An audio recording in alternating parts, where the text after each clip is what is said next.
മുത്തുമഴ കൊഞ്ചൽ പോലെ തൊട്ടൊരുമും തെന്നൽ പോലെ. ഇപ്പൊ മക്കൾ വിചാരിക്കും മിസ് എന്തിനാ പാട്ട് പാടിയെന്നല്ലേ? നമ്മളെ പോളിമറൈസേഷൻ പറയാൻ വേണ്ടിയാ. പോളിമറൈസേഷനകത്ത് നമ്മൾ സെയിം മുത്തുകൾ എടുക്കുന്നതിന് അല്ലെങ്കിൽ സെയിം അതായത് സിമ്പിൾ മോളിക്യൂൾസിനെ നമ്മൾ പറയുന്നതാണ് മോണോമേഴ്സ് എന്ന്.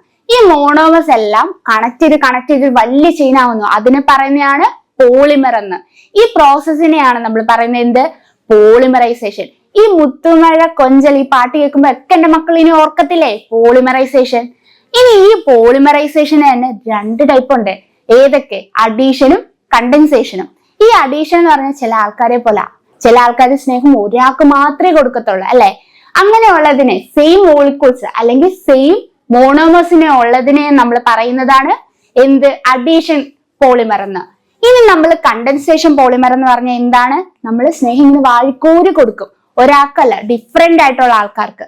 അതിന് ഡിഫറെന്റ് മോണോമേഴ്സ് അവിടെ യൂസ് ചെയ്യുന്നത്, അതിനെ നമ്മൾ പറയുന്നതാണ് കണ്ടൻസേഷൻ പോളിമർ.